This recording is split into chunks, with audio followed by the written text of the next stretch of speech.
অন্তর্বর্তী সরকারের প্রধান উপদেষ্টাকে উদ্দেশ্য করে বিএনপির স্থায়ী কমিটির সদস্য সালাহ উদ্দিন আহমেদ বলেন, আমরা নির্বাচনের রোডম্যাপ চেয়েছিলাম, আমরা তার পদত্যাগ চাইনি, কিন্তু তিনি পদত্যাগের নাটক করেছেন।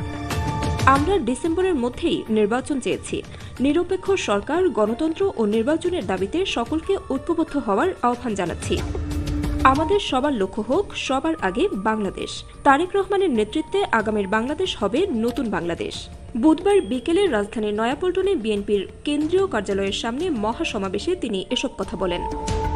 বিএনপির ৩ অঙ্গ ও সহযোগী সংগঠন জাতীয়তাবাদী যুবদল, স্বেচ্ছাসেবক দল ও ছাত্রদলের উদ্যোগে ঢাকা, ময়মনসিংহ, সিলেট ও ফরিদপুর বিভাগের সমন্বয়ে তারুণ্যের রাজনৈতিক অধিকার প্রতিষ্ঠা শীর্ষক এই কর্মসূচির আয়োজন করা হয়। সালাহ উদ্দিন আহমেদ বলেন, আমরা এমন রাষ্ট্র নির্মাণ করতে চাই যেখানে তারুণ্যের অংশগ্রহণ থাকবে। ৫ আগস্ট গণঅভ্যুত্থান পরবর্তী একটি নতুন বাংলাদেশ গড়ার লক্ষ্যে কাজ করছি। অত্যন্ত সুকৌশলে ঐক্যে ফাটল ধরার চেষ্টা চলছে। আমরা ফ্যাসিস্ট সরকারের নির্যাতন, নিপীড়ন ও তাদের লুটপাটের কথা ভুলতে বসেছি। আমরা গণতন্ত্রের জন্য রক্ত দিয়েছি। আমাদের সকলকে ঐক্যবদ্ধ থাকতে হবে।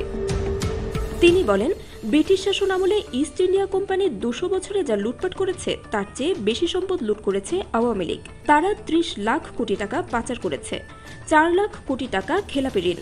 বিদ্যুৎ ও ব্যাংক খাতে লুটপাট চালিয়েছে। ব্যাংক থেকে যত টাকা লুট করেছে তা দিয়ে ৩৬টা পদ্মা সেতু বানানো যেত।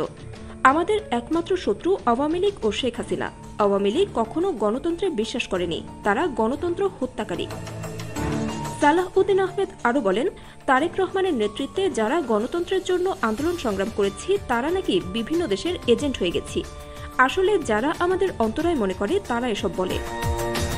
জাতীয়তাবাদী যুবদলের সভাপতি মোনায়েম মুন্নার সভাপতিত্বে ও স্বেচ্ছাসেবক দলের সাধারণ সম্পাদক রাজীব আহসান এবং ছাত্রদলের সাধারণ সম্পাদক নাসির উদ্দিন নাসিরের সঞ্চালনায় মহাসমাবেশে বক্তব্য দেন বিএনপির স্থায়ী কমিটির সদস্য গয়েশ্বর চন্দ্র রায়, আমির খসরু মাহমুদ চৌধুরী প্রমুখ।